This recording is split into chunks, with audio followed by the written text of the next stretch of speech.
Welcome into Wager Talk TV's Last Call, the show that gets you all involved. Last minute bets, last minute plays. I'm Meghan Payton. We have a crew of panel joining us today. Andy Lang, the prop god himself, Ralph Michaels, trends, and all the stats. He will be breaking those down. And Tony Finn to talk some NBA, college basketball, and maybe some MLB. Today's slate has lots going on, and the first handicapper to break it all down is Andy Lang. Thank you, Andy, for joining us here on Thursday. How are you doing? What do you have up at Wager Talk TV? Boy, there's a lot going on, Megan. I would say the biggest thing right now for us is our NBA and NHL props. We put a special up now post All-Star breaks in those sports. We just run really, really hot leading into the playoffs. So we have a special that's up right now. You can get all the props from the regular season all the way through the playoffs in both sports. You can grab that. UFC, we're running really hot in number one this year in profits. So just decided that's probably where we need to go tonight. The golf tournament's already started for me. We got a NASCAR race. It's a busy time of year for myself and for clients. Well, here's the fun thing about Last Call is we'll let the audience direct the conversation. I'm just merely here to navigate the questions. But Andy Lang can break down all of your NBA questions. Let's talk some UFC. He is your prop god master. 60% winners in NBA the last 30 days and number one in MMA profits for 2023.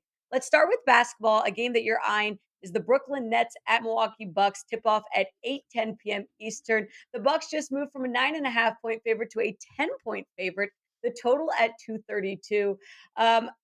No Giannis out there today. The Nets are essentially resting everyone. No Claxton, no Johnson, no Simmons. The Nets you can get at plus 370 on the NBA tip-off show. I asked you, am I crazy for taking the Nets straight up? And what did you tell me? Well, you're crazy, but not for taking this game. There are other things that make you crazy. No, all love, Megan. I love doing these shows with you. Yeah, sometimes when these names sit out, I think people forget that other guys and are going to replace them, and there's a lot of stats to go around, especially with Giannis out and some of these other guys. So I dug deep into this game, and I think there's a lot of ways that you can look at this game. I'll go through some of the players that I've been looking at and in this game with what I think is the strongest play in this one. So, for the Nets, we can look at Dorian Finney-Smith over 5.5 rebounds. He's going to get a ton of minutes tonight with Claxton out, with Cam Johnson out. I believe Dinwiddie is out as well. So he's gone over 5.5 rebounds the last 10 games. He's played 30 plus minutes.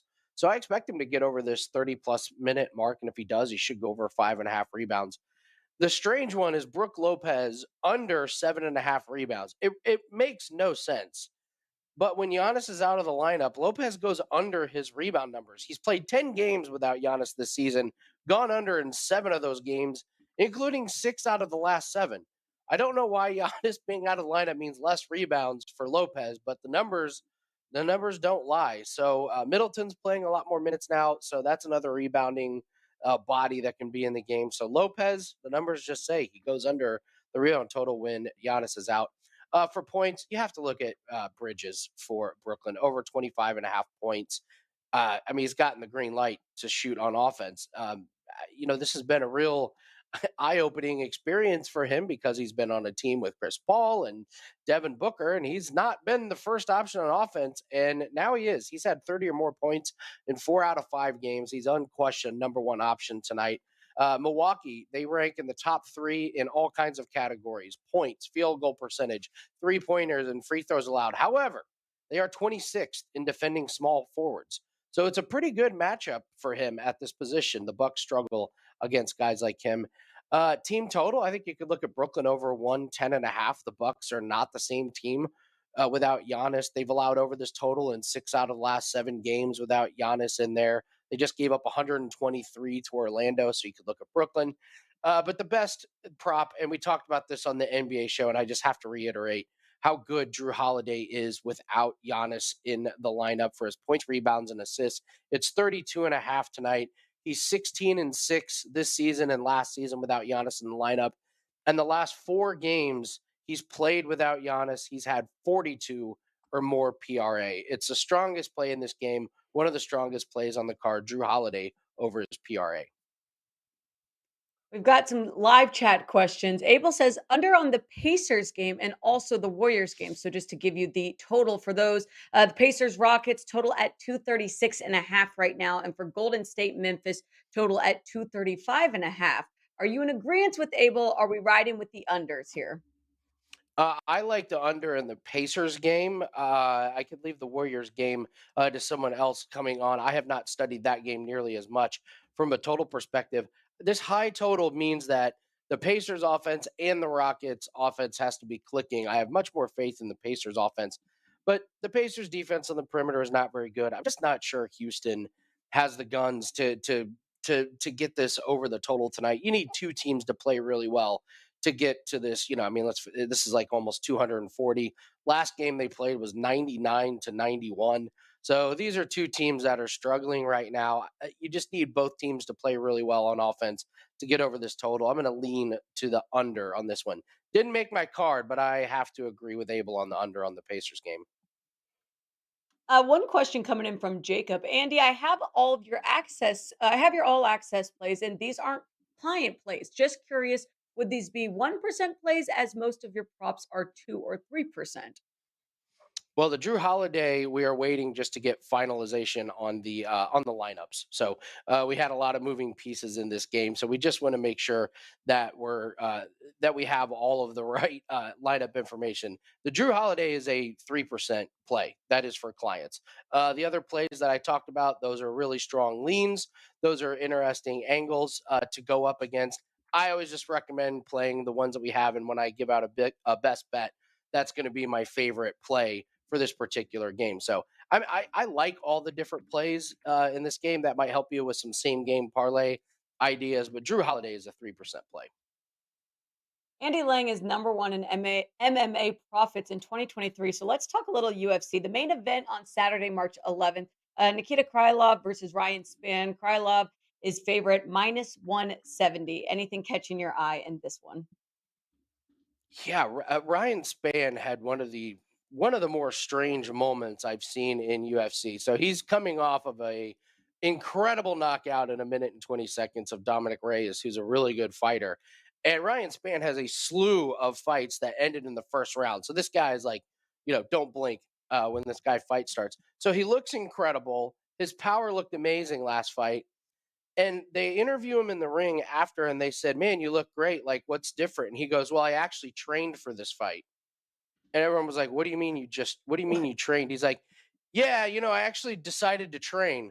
Normally when I go into a fight, I train for like a week or two, but I had like a full camp and now I'm feeling good." And everyone was like, "Wait, what?"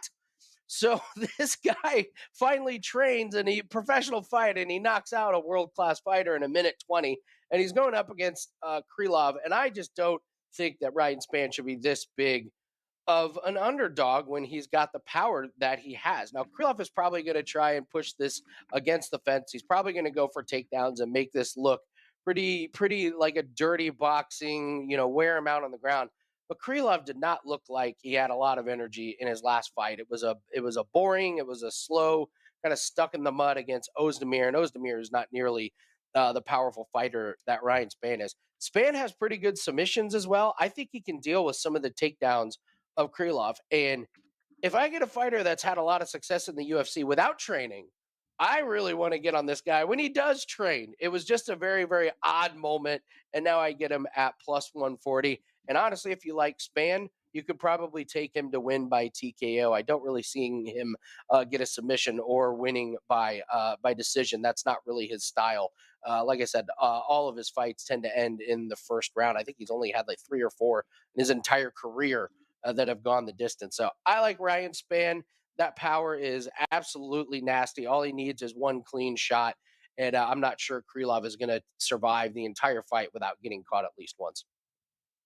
Andy, you got lots of love in the comments right now. Frizz Allen says, Andy Lang, the prop master. He is the prop god, and he's giving out lots of free plays here. We appreciate you. Before we let you go, remind everyone where they can find you at Wager Talk TV and what you have going on. Yeah, wagertalk.com. We've got that NHL and NBA props pack that is up. We just wanted to run a special from now until the end of the NBA and NHL season. You'll get all of our plays in all of those sports.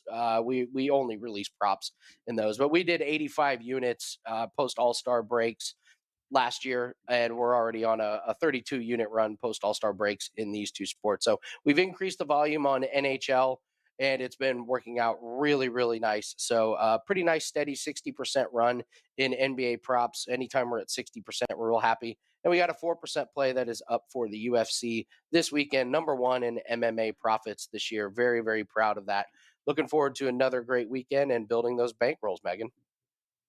Andy Lang, thank you very much for joining us here at Wager Talk's Last Call. We appreciate you. Have a great rest of your Thursday night. We'll talk to you soon. Next up, we've got Tony Finn joining us to talk a little NBA college basketball. And if anyone wants to dabble in MLB, he's ready. He's here to answer all of your baseball questions. So now's the time to get into the YouTube live chat, get your questions going, start thinking about what plays you want. And even if it's just a play that you want to let us know that you're riding with tonight, we'll get Tony Finn's thoughts on it. Tony, Yeah. thank you so much for joining us. College basketball best bets, your 2,166 in net profits. And in Mhm. MLB, you are number one profit leader in 2022. Where Right. can we find you at wagertalk.com?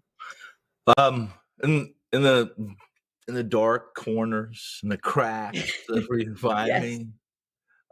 Maybe at the bar if we had one, but right? no, you can find me. It's the only place you can find me is at Wager Talk, exclusive to Wager Talk. I do some work with the NBA tip-off show, college basketball show, upcoming MLB first pitch. I hope we haven't got a schedule for that yet, but that's one of my favorite times of the day. Every day I like to do it. They don't let me do it every day, but WagerTalk.com is where you can find me only, nowhere else in the vast reaches of the internet orbit. Well, lots going on with Tony Finn. Let's start with some Pac-12 tournament breakdowns. You're looking at Sure. Arizona State at USC. Tip off at 11:30 p.m. Eastern. USC -3.5, -4 on some books. The total's at 139.5. Quarterfinals here. The winner will play in the semifinals tomorrow. USC beat Arizona twice this season with one of their wins coming just a few days ago. Anything that you Mhm. like in this one? I do. For those who follow me, they know I haven't been uber kind to Arizona State. I thought that I thought that they were a little bit overvalued for most of the season. This is a team that went into the Dons venue and just got obliterated by San Francisco. So they've had their moments. They've had their 15-minute moments this year, but for the most part, they're not a very good shooting team, and they hang their hat on the defensive hat rack, should I say. That game last night, Arizona took down the Beavers, failed to cover. Uh, Oregon State played one of their Mr. Hyde uh, performances. They've been a Dr. Jekyll, Mr. Hyde. This is not the best single team, but they're capable also of having their 15-minute moments, and they've had those. Arizona State was poor from the perimeter as the Beavers were. And that's not an aberration. This is not a good shooting team. They like to, they both these teams like to protect the rim, and Arizona State especially sags their defense. They're a sagging defense with ball pressure on the perimeter. The bottom line, really, for tonight's game is that I expect much the same from the Devils that you saw last night. Struggles getting open looks inside the arc, for that matter. Both these teams are top 10 defensively against 2-point shots, and at the rim. They both focus on protecting the rim. USC does a better job. Not only does USC do a better job, they are much more capable offensively. If you look at their metrics, they're just better. They're better from beyond the arc. They're better inside the arc, and they protect the glass pretty much. You mentioned that the Trojans won both games. You're right. The second one that you also talked about, uh, the Trojans gave up 20 offensive rebounds to Arizona State. They gave up more shots within 4 feet of the rim inside the paint, and they still won the game. Really, those two are really correlated, Megan. When you have 20 offensive rebounds, there's a pretty good darn chance you're going to have more shots at the rim, right? Um, Arizona State, again, does a really good job packing the defense, challenging the ball handlers, but UFC just has more guys capable of knocking down shots. Not only than Arizona State, they are head and shoulders better than what the Beavers, Oregon State, does from the perimeter. USC, top free throw shooting team in the conference, almost 78% from the line. And that matters in conference terms. It matters when teams know each other. It matters when a team sags and tries to protect the rim and one of them goes and attacks the rim. Arizona State thrives. They make hay off forcing turnovers. Who's the best at protection or at least valuing possessions in the Pac-12? The Trojans. This is a game where I think the line is in our favor without question. Again, you mentioned it. They won 77-69 in Tempe. And then, yes, recently the 68-65 game I just outlined for you and why it was so close. I don't expect that tonight. I expect the Trojans to win by double digits. Let's stick in college basketball. Dino wants to know Jalen Pickett for Penn State. Can he have over 1.5 3-pointers? You agree with this one? You can. He can. In my opinion, I think he will too. I think this is Pickett's going to have to hit more than if they're going to come out on top and be competitive for 40 minutes. I would play the over in that prop. Penn State at Illinois tonight. Tip off at 6:30 p.m. Eastern. Illinois minus 146 on the money line and the total at 139.5. Let's switch gears, Tony. Let's talk a little NBA action. You're looking at the New York Knicks at Yeah. Sacramento Kings. Tip off at 10 p.m. Eastern. Kings -2, total at 240. The Knicks finally break that 9-game winning streak on Tuesday to the Charlotte Hornets, and the Kings seem hotter than ever. This one is so hard for me to decide. Where are you leaning in this matchup? Let me help you. At least I'll try to help you. At least give you a lean or maybe question you if you're thinking about playing the Kings. I like the Knicks. We failed with the Knicks on a full game last time against Charlotte. I had a big play actually, but I had first half and game in that we easily won the first half. Much of that seemed too easy, right? Knicks being the best first half team. Charlotte being the worst first half team. This New York's had a big lead, and most have talked to me and said, "Hey, what happened to the meltdown, the Knicks, etc." Charlotte got hot. They've always been better in the second half. Again, much of it to you can view according to their metrics and what they've done in the first half. This matchup, though, offers New York an edge in what I like when I handicap NBA games, and it is team versus team, but there's certain position players, certain matchups on the floor that at least give me and my clients an edge on a nightly when it's game night. And that tonight would be Sabonis. I really like this kid. Always have liked Sabonis Jr. But Mitchell Robinson creates issues for Sabonis Jr. And if there's two players that this Kings team need to be good, it's Sabonis, and of course at the point. At the point, with Fox, and Fox is supposed to return tonight. Fox makes hay in transition. The Knicks are one of the best association defenses against transition defense. They do a great job of not giving up offensive rebounds, yet getting back defensively and preventing transition possessions. This is just a great matchup. The rim, the Knicks are the best at the rim. They attack the rim. Mitchell Robinson protects the rim. The opponents only take 32% of their shot attempts within 4 feet against New York. And this is where Sabonis gets his triple doubles, et cetera, et cetera. The Knicks limit the offensive transition possessions, fifth fewest in the league, plus 0.8 in live offensive rebounds as well. All of these variables and metrics make the Knicks probably a 4 or 5 point, I think a 4 or 5 point favorite, even in Sacramento, 3 time zones away. Brunson's the big question mark here, Megan. Is Brunson playing? Without Brunson, the Knicks and the Kings are probably about a wash, and that's being in Sac. Right now, you've already seen the line go from a 3.5 to maybe a 2, meaning that the Kings are 3.5 point favorites to only like 2 point favorites.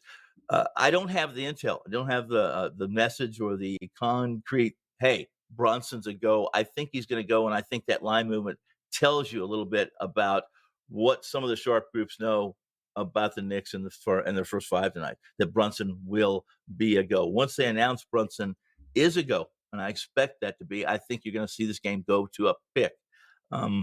This is a game that again, all the metrics, all the variables, all the key pieces in my handicapping formula give New York an edge. I expect them to finish like they didn't against Charlotte, win the first half, win the second half, and take like you mentioned, a good red hot Kings team to task.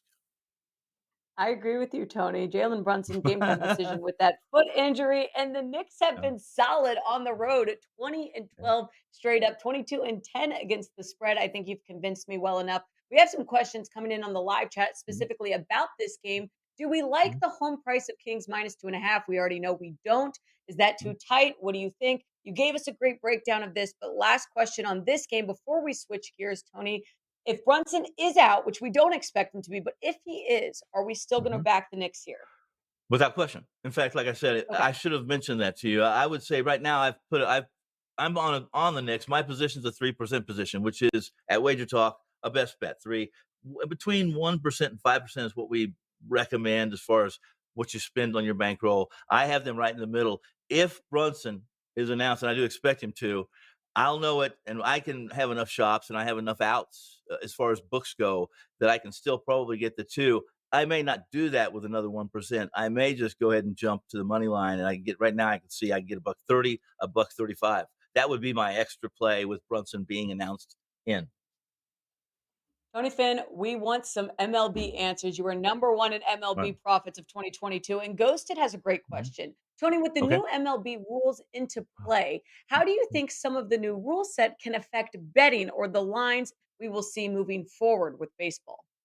Wow. Do we have a half hour, you and I, Megan? So we start talking about these new rules because it's good. Here's what I expect, and I do a show with um, with Gabe Morency, and we listen. We almost spent an hour on this topic. At first, the first segment we did, or the first show we did a couple 3 weeks ago about this, I expect craziness. I expect old school managers to actually test these rules. Let's go to the Mets and the old man they have managing. He's going to tell the pitcher sometimes just hold the ball this whole time. Hold the ball. You're going to see more stolen bases this year with the pitch count and the throws to first base.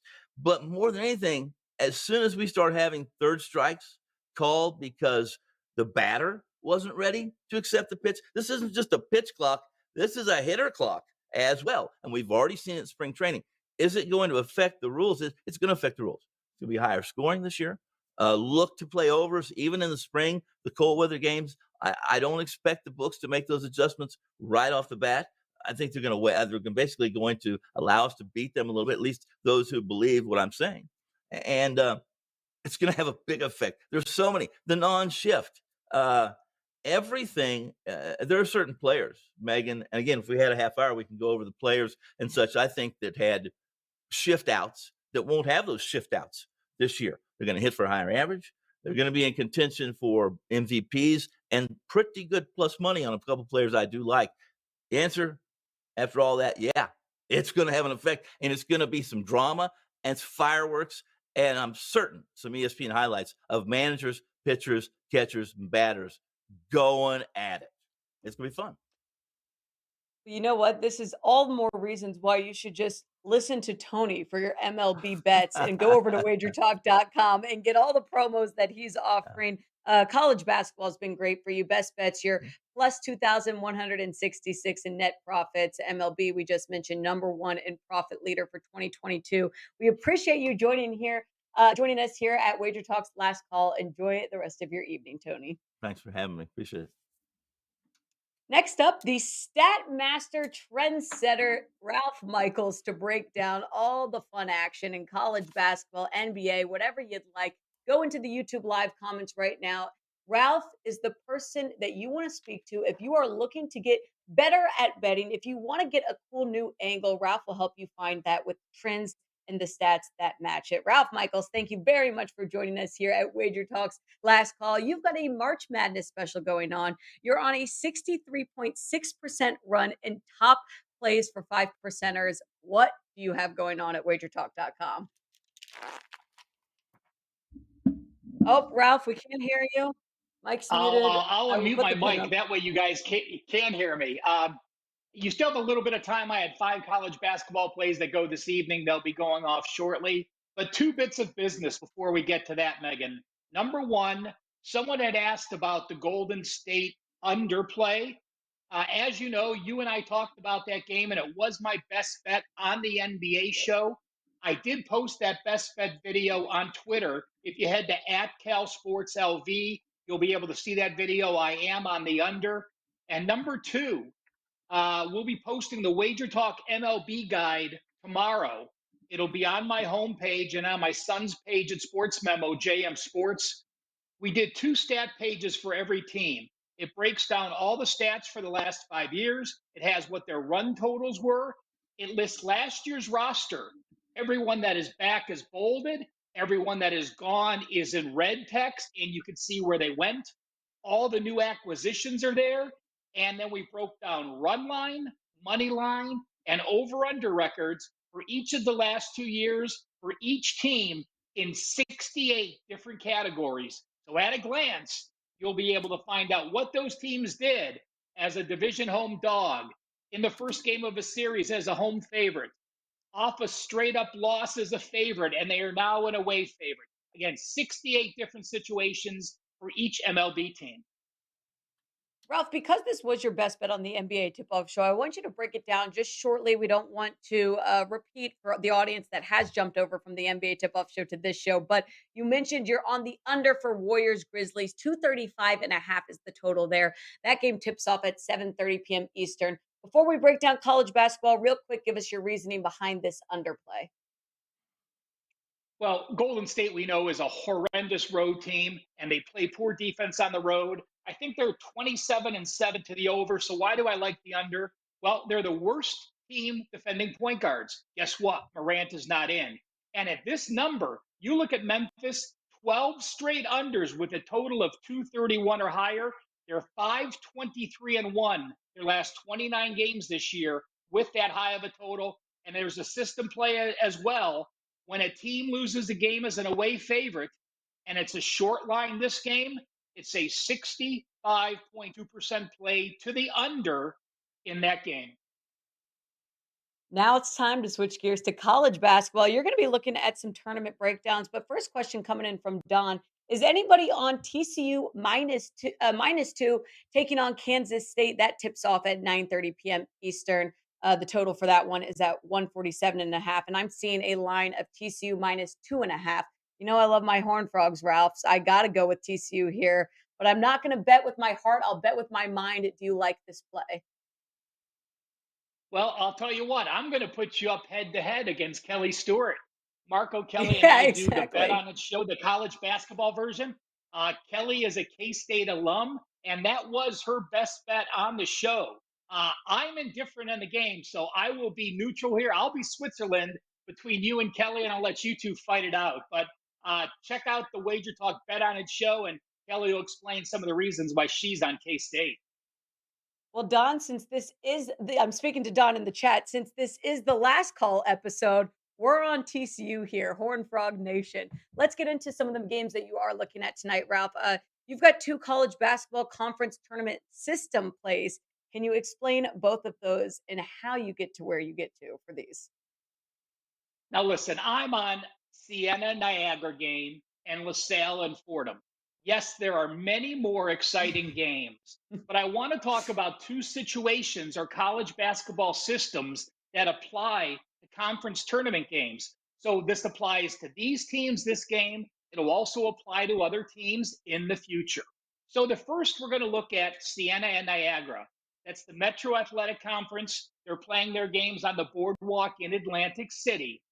And it's simply this: when we get to the conference tournaments and a team has lost their last 3 games, including their last game as a favorite, like Siena has. Siena's on a very poor run. They've lost 6 straight games.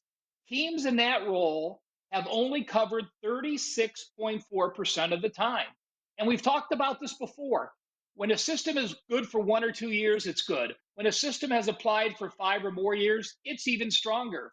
When a system has had a number of plays, this is over 70 plays, it makes it even stronger. And then to have a 64% system fit. So the system, again, a team in the conference tournaments that has lost at least the last 3 games, including the last game as a favorite, has only covered 36.4%. So that says fade Siena, take Niagara plus the points. And when you see Siena and you look at what they've done recently, in their last 10 games, they have not topped 43% shooting.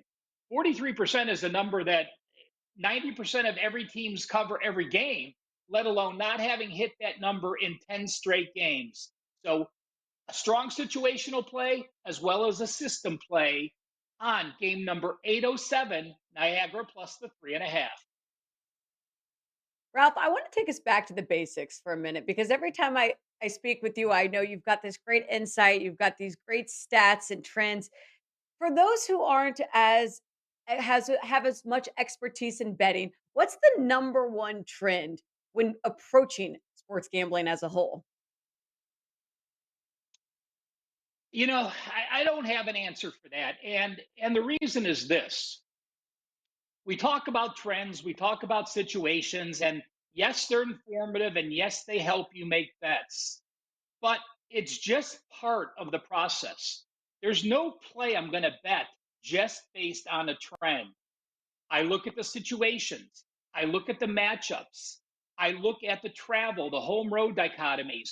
All of those things go into the situation. So I'm going to say this: the technical handicapping using systems, trends, and angles are probably only 20 to 25% of my overall handicapping. So while we shoot out some great numbers or some great play against numbers, we never want to base a play on that. So I don't want to say this is one of the best trends to bet because I don't want people to fall in a habit of just betting a play because of that. Yeah, that's great advice, Ralph. That's why we listen to you because you give us all these expertise. One question coming in from Rick is the Nevada line was going down while money was coming in on them. I'm glad I stayed off it. Any thoughts on Rick's move there? I went back and forth in that game, so I don't. And while I would like to, I would like to give you opinions on the games. I like the San Jose State team. I think the Nevada team is better, but I look at San Jose State and in their recent performance, boy, they beat Boise State down the stretch. They beat Colorado State. They beat Air Force. Yes, you're supposed to beat Colorado State at home, and most teams beat Air Force on the road. But the positive momentum they have and the pace of play, they're going to be in every game. I'm a fan of Tim Miles, their head coach. They're one of the slowest paced teams. In fact, there's 363 teams in Division One college basketball. San Jose State is number 352 as far as tempo goes, and yet they are still a top 100 team as far as defense goes. So anytime I have a slow-paced team that may be able to control the pace and is the better defensive team, it's a team I'm not going to fade, but I didn't get to the window with either of these teams today. We're at the half right now for that one. San Jose State 31-26. The odds are locked right now on FanDuel Sportsbook.